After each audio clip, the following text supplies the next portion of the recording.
Imagine a companion that is steadfast on steep climbs, loyal on long stretches, and gentle on your gear. Yes, I'm talking about that one piece of equipment that can turn your dreams into a smooth sailing reality, your tow vehicle.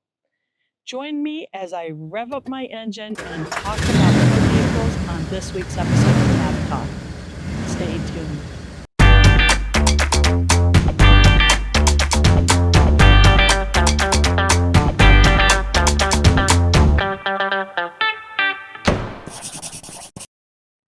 Hi, I'm Jen Grover, and if this is your first time stopping by the channel, thanks for watching. If you're in the market for a new camper or a new tow vehicle, you may have landed on this video to answer a few questions, and hopefully we will.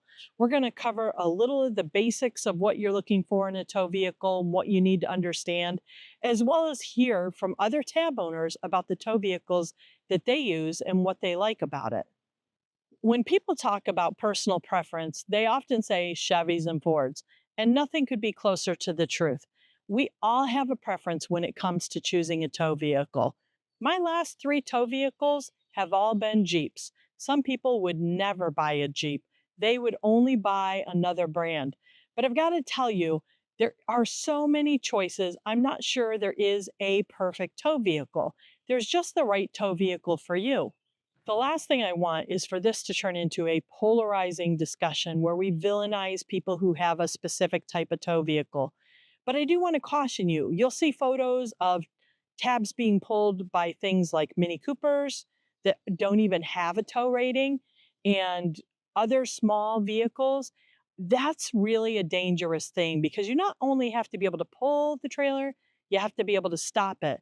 Now, let me state this right from the beginning. There will be no villainization of people towing with Subaru Outbacks. Yes, I know that there is a strong sentiment out there that that's an inadequate tow vehicle, and I get it. We all have our preferences, we all have our opinions. So, but that doesn't make somebody not smart. It doesn't make them a bad person or irresponsible. They are within their tow capacity in most cases. So, let's just allow for disagreement when it comes to tow vehicles, whether it be a Subaru Outback or another choice. Let's not criticize people who prefer a big, powerful tow vehicle or people who might err on the minimalist side. People can be super passionate about their tow vehicles. Some join meetups, some disparage other brands. I hope you don't do that. But there's just a lot of opinions, a lot of passion around tow vehicles. But there are some of us who are a little less passionate and we just want something that works. We don't care what brand it is. We don't have any sense of brand loyalty. We just want a good tow experience. Personally, I like to have a tow vehicle that has no less than 40% more than the tow capacity that's been rated for the vehicle. So if I'm towing a Tab 320, I want a tow vehicle that's going to have no less than 4,000 pounds, for example. That's just a ballpark. I think 5,000 pounds is perfect. Now, that's not to say you can't tow with a 3,500 pound tow capacity. I certainly did for my first year, and I know plenty of people who still do. So I'm not going to argue about that. It's really just a preference issue from my point of view. Don't let a difference between a 3,500 pound tow capacity and a 5,000 pound tow capacity stand in your way of getting a new camper because it will work. If it says 3,500 pounds, it will. Might it increase the wear and tear in your transmission? It could. Might it make you go slower up steep inclines? It could. So there are other factors that impact the quality of your towing experience that if you can get a bigger vehicle, you might enjoy. Now, certainly a hot topic that people are exploring is electric vehicles.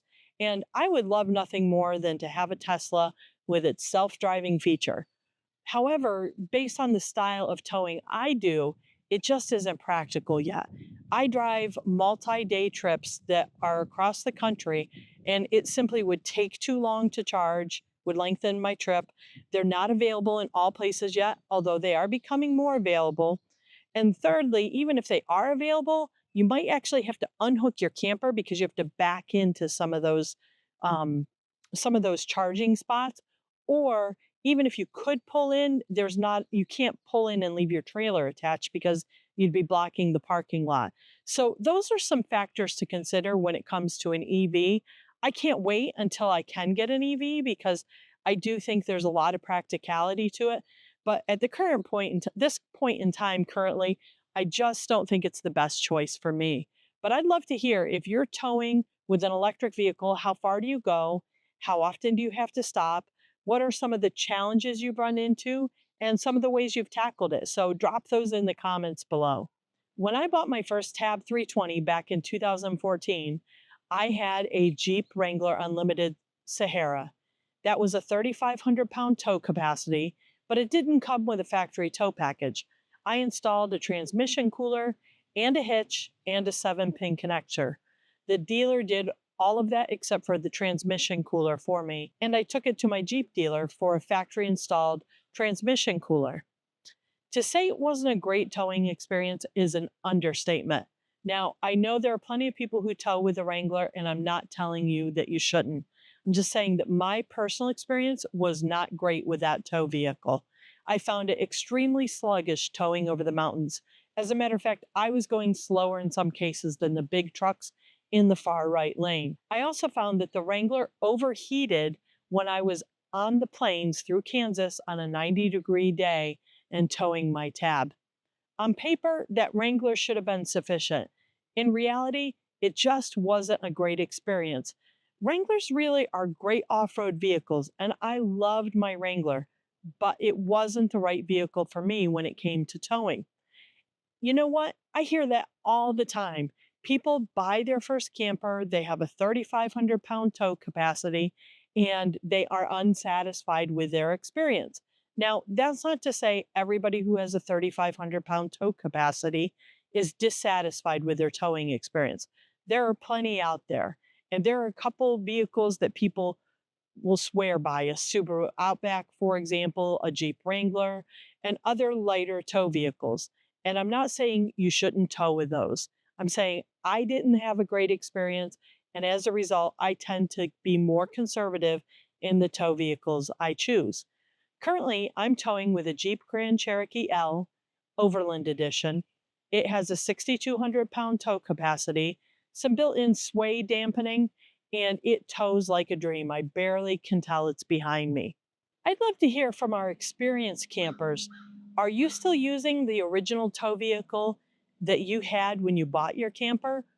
When it comes to picking out a tow vehicle, there are a few numbers you'll want to pay attention to. And I highly recommend that you actually get the source documentation for your vehicle. Don't depend on your car salesperson or your RV salesperson because they just don't often remember the correct details. Recently, I was having a conversation with my friend Doug, and he had something interesting to say about dealer advice when it comes to tow vehicles. Don't trust the salesperson with respect to what your tow vehicle can pull. Going back to the tow vehicle for a moment, if you were buying a particular camper, odds are if you came in on a unicycle, the salesman would tell you, I just sold one of these to a person who had a unicycle last week. A slight exaggeration. Not all salespeople are going to mislead you, and they don't necessarily intend to mislead you. But it's important that you look up that information for yourself so that you have accurate details when you're making a decision. After tow capacity, you'll want to think about the tongue weight. Now, the tongue weight is about 10 to 15% of the total weight of your camper when it's fully loaded. You may have to get either a drop hitch or a hitch that rises in order to make sure that you're towing level. If you're not level when you tow, it can be a really bumpy and uncomfortable ride when your trailer's behind you. So you'll want to check that out. You'll be able to know what kind of hitch you need based on the height from the ground to the top of the ball. And that should match what's required of your trailer. Most Tab 320s that are not boondock are about 16 inches from the ground to the top of the ball. And if you've got a boondock axle, it's about 18 or 19 inches. So depending on your vehicle, you may need anywhere from a 2 to 4 or more drop or rise for your hitch. Your hitch receiver should also have loops to connect your safety chains and your breakaway brake cable to as well. Another thing you'll want to look into for your tow vehicle is whether you need to have a 7-pin connector installed. Now, a lot of factory tow packages, if not most, include that. What's undetermined is whether that 7-pin connector is wired to charge your vehicle battery. And there are little testers that you can get. I'll put a link to that in my Amazon storefront. But that tester just plugs into your 7-pin connector and lets you know if it's hot or not. A multimeter can also be used. Now, your mileage will vary literally when you're towing based on how fast you drive and how well your tires are inflated. Always follow your manufacturer instructions for tire inflation levels. And when it comes to speed, I was astounded at the better mileage I got when I dropped to 55 or 60 miles per hour as an experiment. Now, I don't always drive that slowly. I do think that it's important that you pay attention to the tire rating on both your tow vehicle and your trailer tires because there's a speed rating code on those tires. So you don't want to exceed that. And nuCamp in your owner's manual has a recommended maximum speed as well. So make sure that you're acknowledging those. But I have found in general, when I slow it down, I get much better gas mileage. Other factors like roof racks and cargo carriers can also reduce your gas mileage. Hi, I'm Martha Burns from Waukesha, Wisconsin. And I'm Mike Ogden from Baldwinsville, New York. I have a 2022 Ridgeline, and it tows 5,000 capacity. We upgraded to the Ridgeline when got rid of my Escape that was having trouble pulling my tag through the mountains, the Rocky Mountains. I have absolutely loved this Ridgeline. It is so comfortable on long trips. It's a I want to say it's unibody, so it makes it super smooth, and driving is great with it. You're married to a car. Yes, I am. And I have a Toyota 2012 Toyota Tacoma, and it has a 6,500 pound towing capacity. But the thing is, it's 14 years old. I have 180,000 miles on it. I have very little issues with it as far as maintenance and things breaking down. And I'm not afraid to tow this camper across country with 180,000 miles on it at all. It's comfortable for me. It works for us. Hi, I'm John Parsons. I have a 2019 Tab 320. I pull it with a Cherokee made by Jeep, 2019 also. I bought them as a match set. We sold some property. The things I like about the Cherokee, I drove it all the way to the Pacific Ocean from Ohio, and never once did I feel like I was sitting in a car all day. I would buy another one in a heartbeat. It pulls my trailer just fine. Up over the mountains, it goes a little slow, but you're going to have that with most vehicles. I'm Steve Ward. We're from Minnesota. We have a 2010 Tada, and I tow it with a 2019 GMC Sierra. What I like about the Sierra is, well, it's a pickup truck towing a small camper. You barely even know it's there, but it's got, factory anti-sway and all that kind of stuff, so you don't have to have any extra gear to tow with. Just hook the ball up and go. So Now, I would be remiss if I didn't mention something important, and I think my friend Steve would be disappointed if I didn't. And that's that it's wonderful if you can get a coordinating color for your tow vehicle and your camper. My first 3 tow vehicles were all silver, and the body on my Tab is silver. This time I went with black because there is some black in the buffalo plaid wrap on my Tab 320, Matty Ross. After all, we didn't buy ugly campers, we bought cute campers, and we want our tow vehicles to look sharp with our cute campers. Hi, I'm Dave Frankson. I'm Karen Frankson.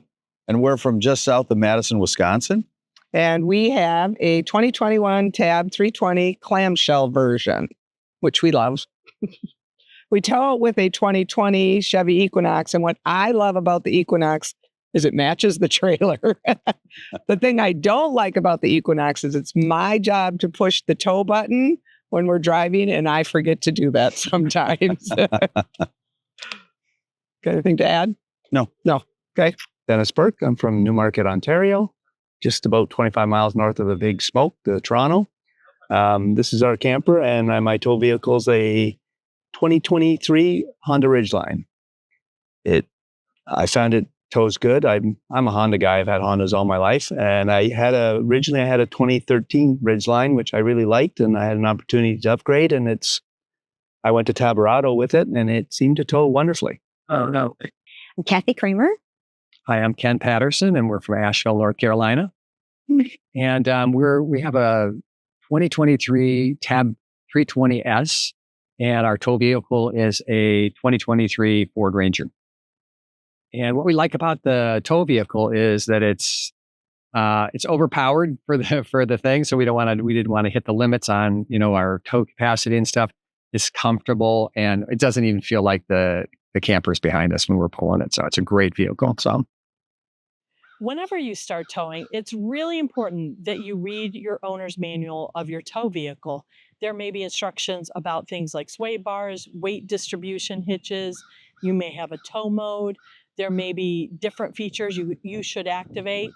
Some vehicles come with some pretty nice tow features, whether it be built-in brake controllers or mirrors or cameras that can be connected.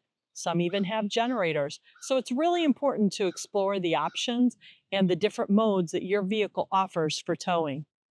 I'm Karen Fenichel, and we're from Connecticut, near New Haven. And I'm Doug Fenichel, and I live with her.